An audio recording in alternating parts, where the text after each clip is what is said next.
of the You Already Own It DIB business. This month, we're going to be talking about enterprise cloud readiness, a secured Azure landing zone for those who are looking to secure information in an Azure-based platform in Azure Government. Kirsten, go ahead and switch slides. So Bob Ballard is not with us here today, but your You Already Own It team is made up of Bob Ballard, who is the director of our sales team on the East Coast, as well as the principal cloud strategist. Myself, Michael Christensen, I'm the director of our defense industrial base practice. Juan Garza, who's the sales manager for our AOSG licensing, GCC High, and Azure Government. Most of you on this call probably know Juan very well. Matt Nevins, who is our cloud strategist, and Joe Toher, who is our compliance architect.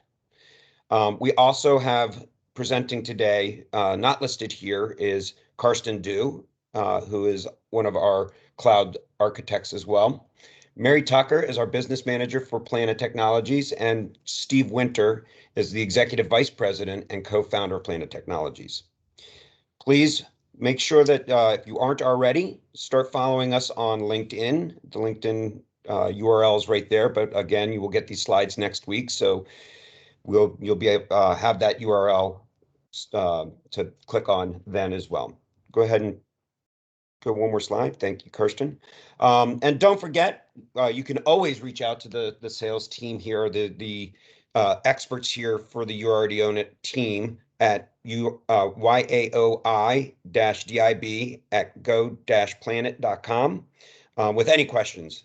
Feel free to ping us at any time. And with that being said, I'm going to turn it over to Karsten for the meat of the presentation. Thank you, Michael. All right, everyone, welcome. We'll talk about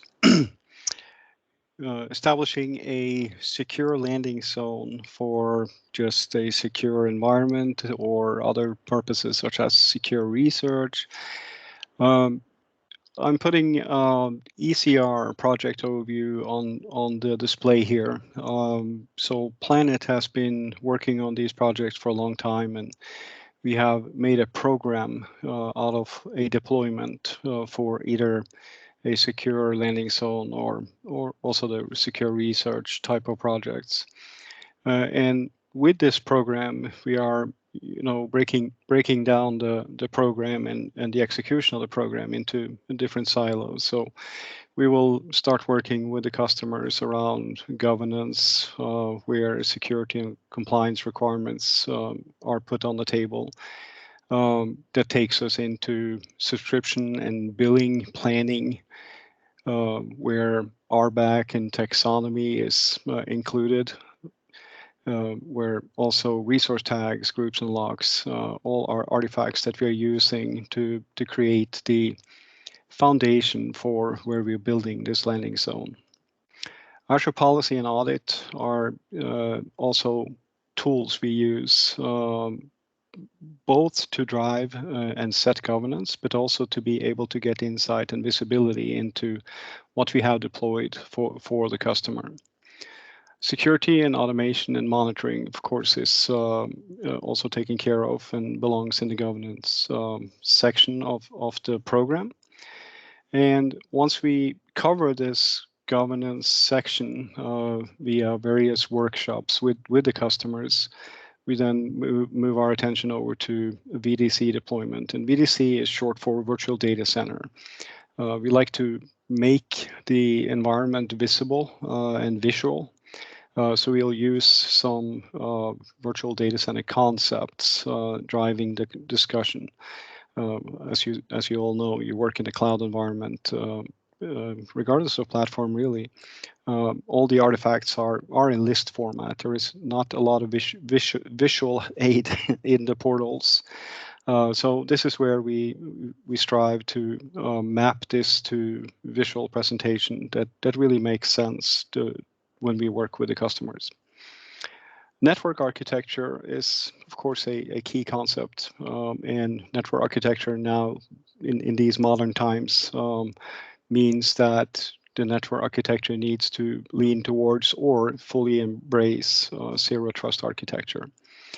Perimeter planning, what used to be perimeters was our data center and the lock on the data center door.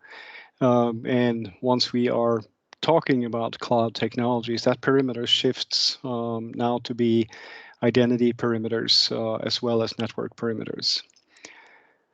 The deployment then goes on to deployments where the blueprints or templates are used to deploy the environment or the virtual data center, either in part or as a whole. It depends on requirements, and it depends on the ability of the blueprint itself to do exactly what we want. Most of the time, we strive to use complete blueprints for the entirety of the deployment.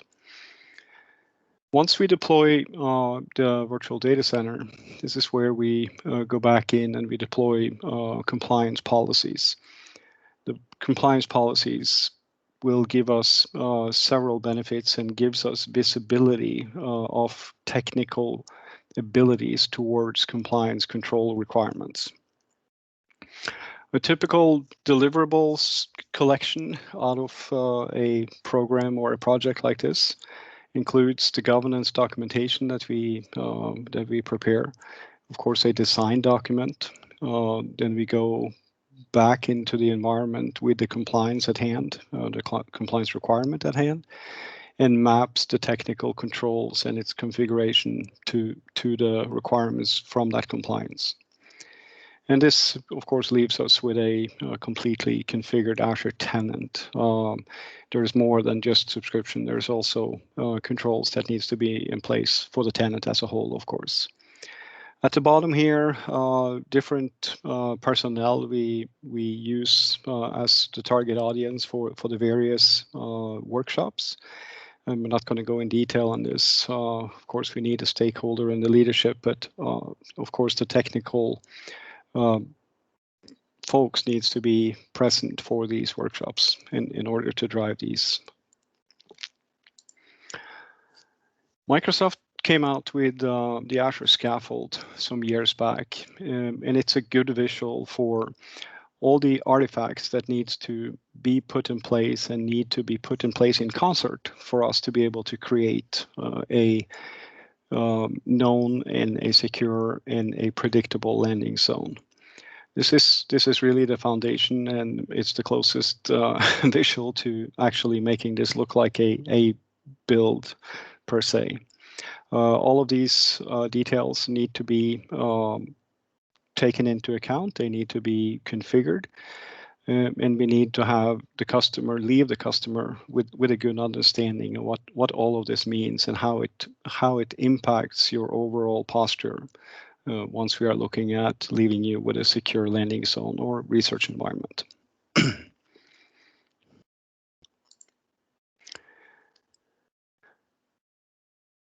The program is, of course, spending a lot of time around compliance, and this serves as a guide. It's not an end-all table or a full truth of compliance requirements.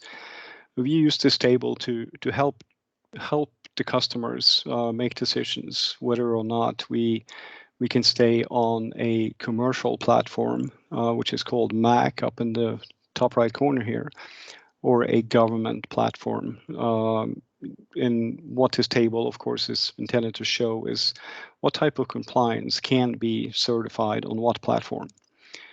A lot of compliance requirements can live on both platforms.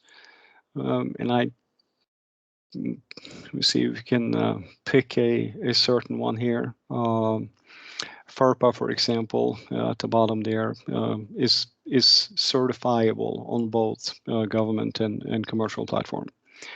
Several customers will have a mix of compliance requirements, and sometimes we also see a mix of compliance requirements across projects. So there might be agile or instant requirements popping up for a customer to host something that is on a different platform than maybe their main platform is already present on. Also, we see that customers are on a commercial platform from the inception of their cloud journey, maybe because of or a result of onboarding to Office 365. Whereas there is new requirements, CMMC, for example, not on this list, has come across later, that might require us to now expand into another platform.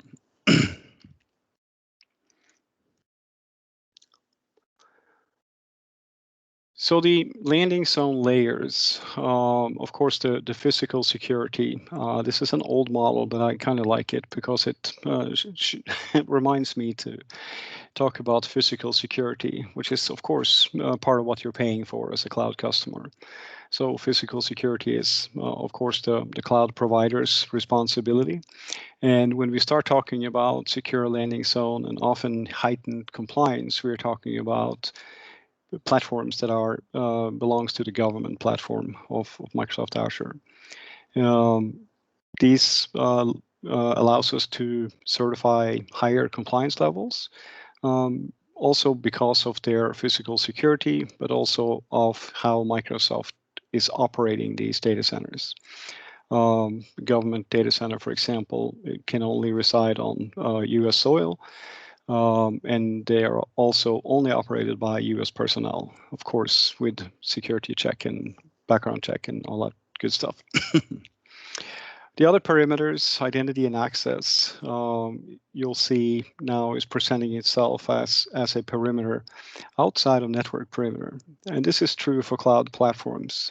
Identity is the true perimeter. And it's very important to take identity and identity control seriously in the secure landing zone planning and the process of establishing that.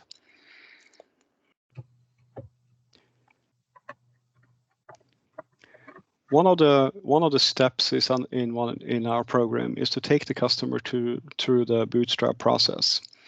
And this bootstrap process, it doesn't really matter whether or not you're a greenfield customer or that you already have something in place. We'll use it as a checklist if you're already established in a cloud platform where we're refining your landing zone. Or if you are a greenfield customer, we'll use this process to step through the various enablement of the various sections or portions of your tenant, such as the EA itself. Is it enabled? How is this communicated? What accounts are you using for your EA portal and EA portal administration? In the EA portal, there's an EA admin that ultimately creates an EA account. And this account gets delegated to a new individual or the same individual. This goes to highlight or show we are looking into the sort of the chain of custody when it comes to the environment as a whole. This is on the tenant level or the anchor level of the tenant. And then, of course, we'll continue that into other items such as creating access policies, creating break glass accounts, making sure that you have always control and accessibility to your tenant. Identity protection is, of course, very important, knowing that the identity is our true boundary.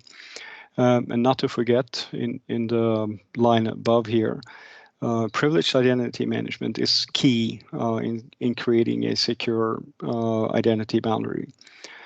For those of you that might not know privileged identity management, on a short explanation, privileged identity management allows you to manage users to not have standing elevation. You you enable PIM for both roles in Azure Active Directory, but also for subscriptions. And you onboard Active Directory and subscriptions into PIM as a framework. Then you assign eligible roles to individuals. The individual can then go into the portal and apply to use that role. In other words, the role and its elevation is only effective once you apply for it. And this can be time-based or time-boxed, and you also get a central point of view of control of your elevated roles. This also allows you to create reports and access control reports and audit reports for use with both governance and centralized control of the elevated access to your tenant. Visibility and audit and log management is key for most compliances. And of course, that is one of the first steps or one of the early steps in the process of creating your environment. So all the logs is being sent into a design of log analytics workspaces. In some compliances, we need more visibility into the log environment, and this is where Sentinel gets extended into the environment as well for SIEM functionality. So once we take control over controls and identities, we create a boundary, the perimeter. We start looking at actually deploying the environment itself. So this is where we use Azure blueprints. These blueprints are templated versions, the ARM templates that we can work on with the customer. We'll go through and ensure that we build the environment that is needed.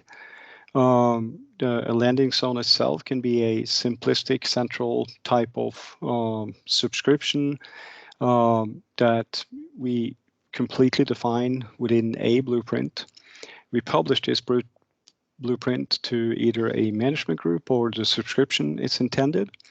And then we can turn around and actually deploy this. In the blueprint, we can have all or some artifacts of the landing zone that we are intending to establish. And Karsten? yeah. I'm sorry to interrupt. We do have a question that came in back on a slide, 2 slides back, just as we were switching over from that. We had somebody ask if this means that you can apply an E5 subscription to the PIM and use this to share across E5 resources like Compliance Manager. I don't know if that's a question that Juan would answer, Matt would answer, but I wanted to make sure we addressed it.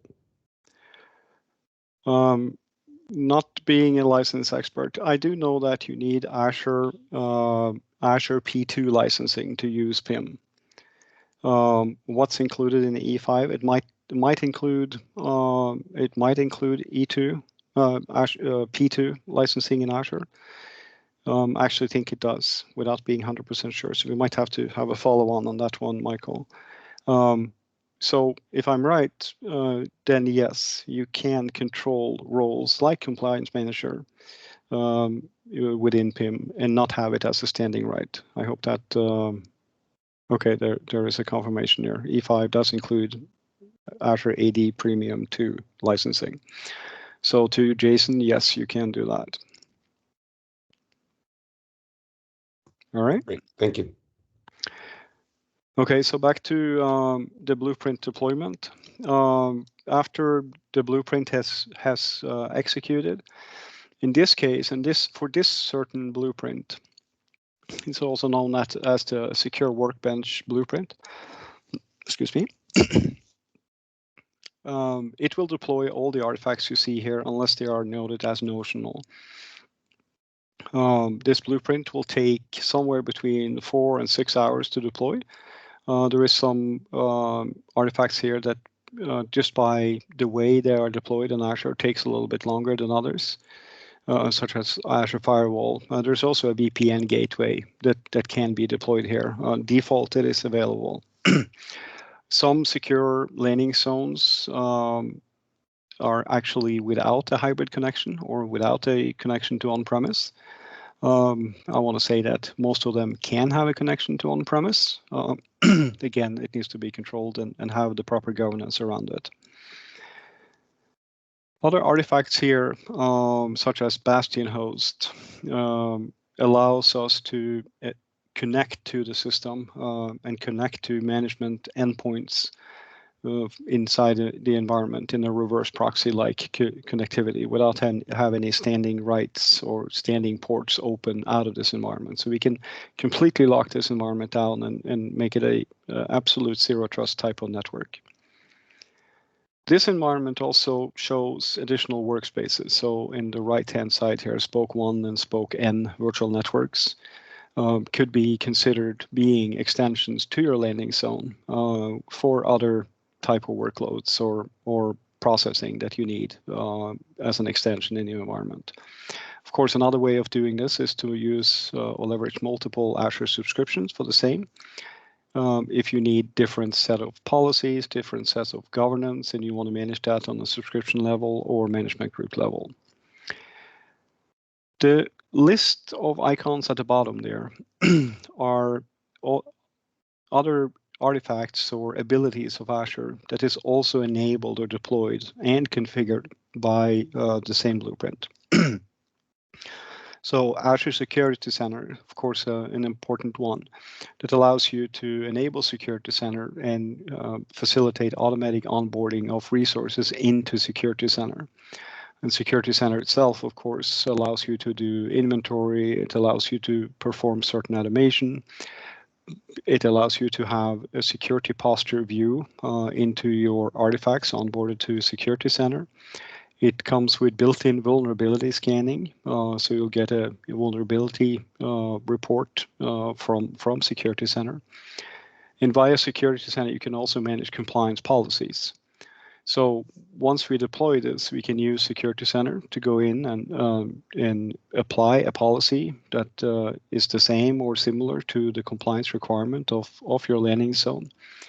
And once the compliance engine has completed and evaluated your environment, you'll get a standing report in Security Center of your compliance posture.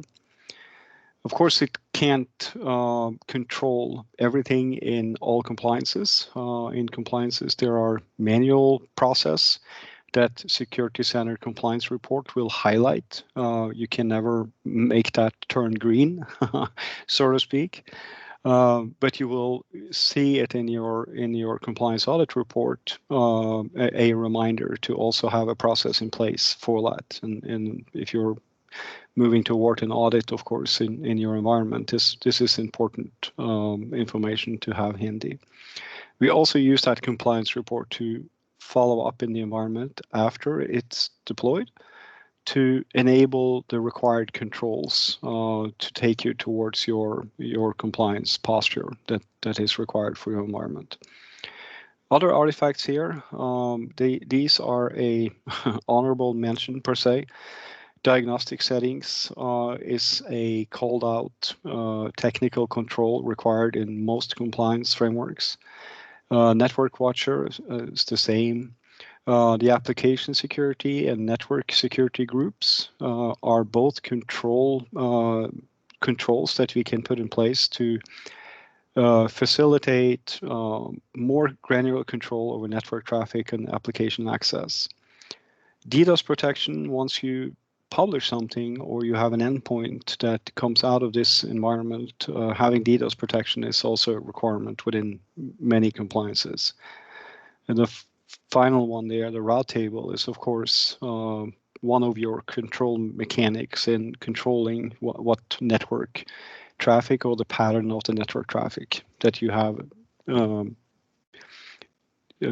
allowed in your environment, in your landing zone. This really shows a list of many artifacts not called out on the drawing, for example, that are all part of creating the landing zone design. We're not going to go in depth on many of these. Again, some mentions here. Bastian was on the visual as well. Azure Management Groups allows us to build an overlay and also put governance around, for example, Azure Policy that can be deployed via Azure Management Groups. Azure Policy itself is a very strong tool to establish governance and control governance and report on governance. And for example, in this one example here, Azure Policy disallowing public IP address is something you can put on top of your environment via a management group to completely disallow anyone to create a public IP address. Now, that might not be a situation you always want to be in. Of course, you can lift that policy when a requirement comes for a controlled use of a public IP address. This is more to put the governance in place to make sure that no one accidentally put a public IP address into your environment and open a door, per se. Azure Sentinel is a technical control or a technical artifact that will, for many compliance, fulfill a lot of the technical control requirements, providing a single pane of glass, providing correlation across telemetry, providing a centralized management of both security telemetry, but also give you insight to logs and other activity across your environment.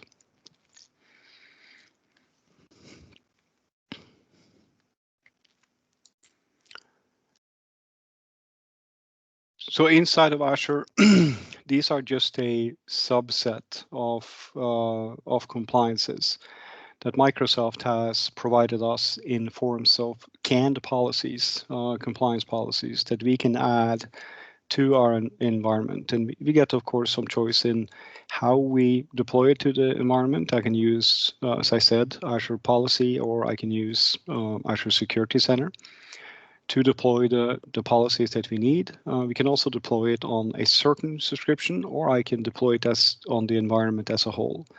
Creating a secure landing zone would almost automatically require to put it as a whole, and that would include the use of management groups and deploy it on the root management group, for example. That will take care of that compliance requirement and the compliance audit for existing and any new subscription being put in place. There are more compliance than this list calls out or shows. And we can also create our own policies or modify policies, extend the policies as needed. So there is some customization available here. Again, these are the canned compliance policies that Microsoft provides in Azure, and we lean on these as we are building these secure landing zone environments. All right, this is the last slide in the high-level overview of how to put in place a secure landing zone. Michael, do you want to introduce Joe here?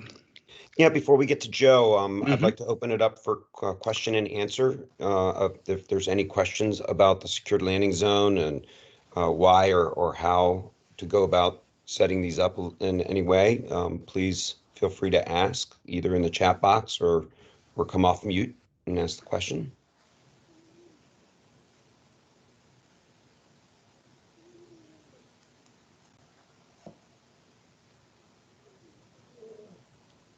Okay.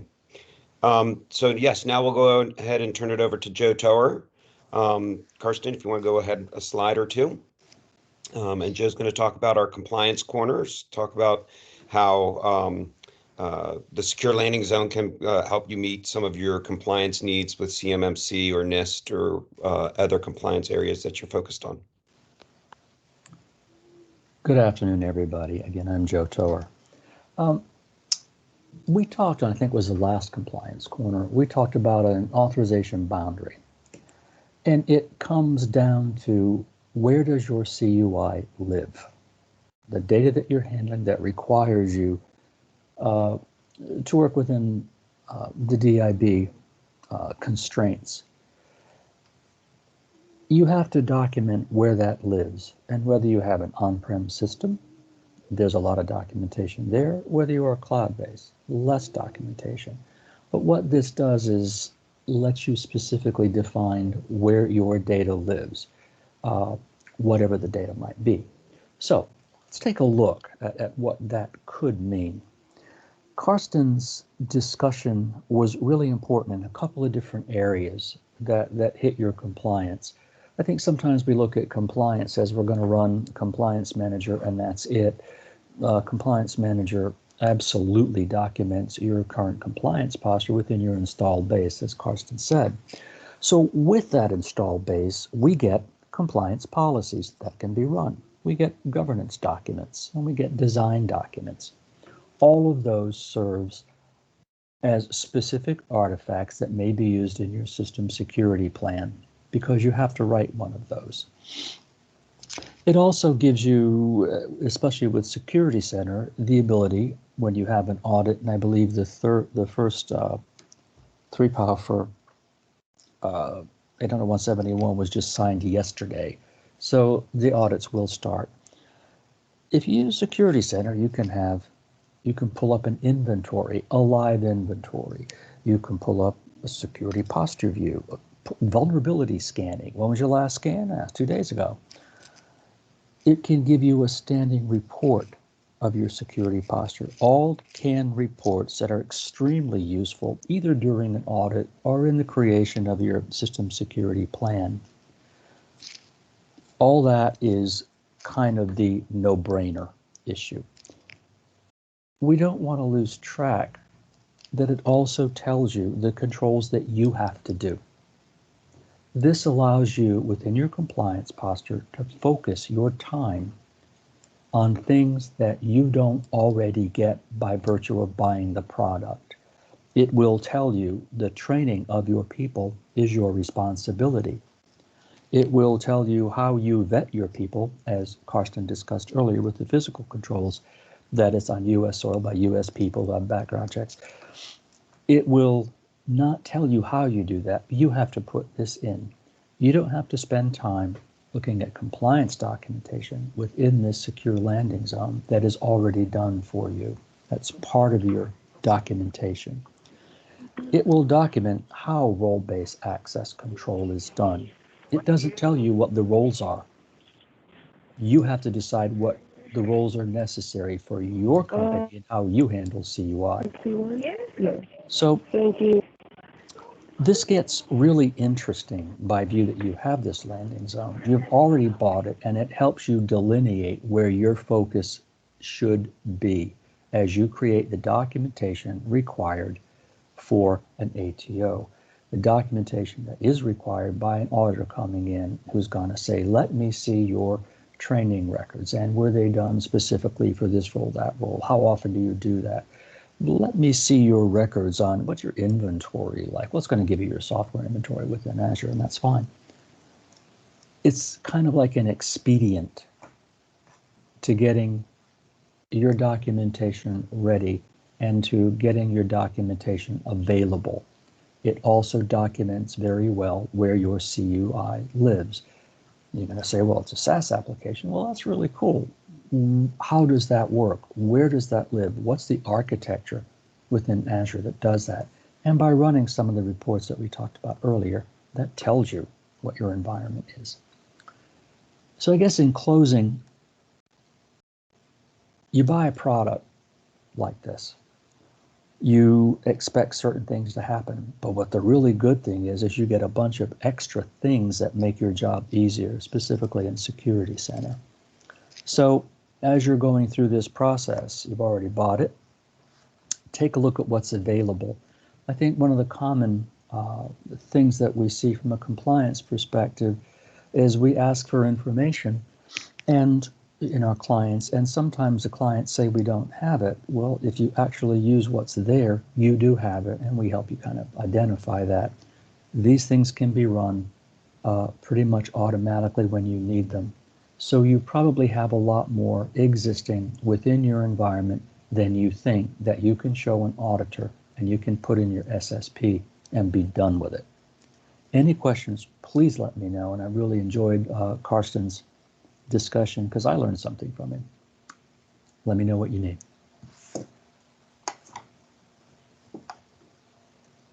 So we can open us up again to questions. We got some coming in the chat box, but feel free to come off microphone as well. You see this one in the chat. I'm going to give that one to Karsten. Yeah, Karsten, can you do you see the chat, or would you like? I do. Yeah, I see it. So, Gene, Yes, Azure Policy is a functionality in Azure, and it runs a I want to call it a policy engine. And within Azure Policy, I can use standalone policies, I can use collections of policies, and I can create assignments onto one or more artifacts in Azure to evaluate them against that policy.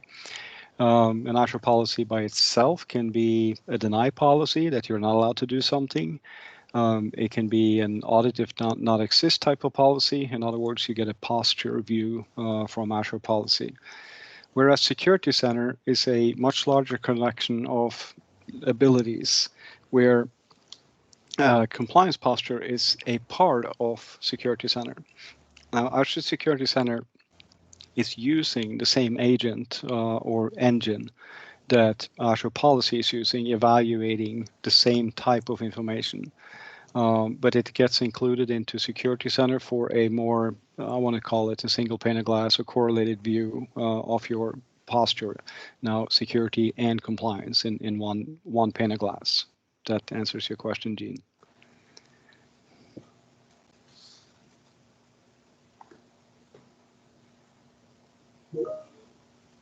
Okay, thank you.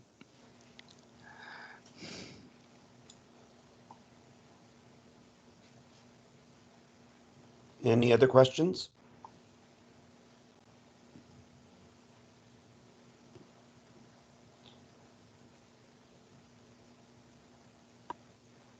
Okay, well, I want to thank you all for attending this month's You Already Own It. Look for your newsletter coming at the beginning of next month on the next subject. And it'll be the second Thursday of July. I don't have my calendar in front of me, so I can't tell you what that date is. But we will look for the newsletter the week before that with the registration link. And we look forward to you all joining us again next week or next month with a great new subject. Thank you. Thank you. Thank you all very much.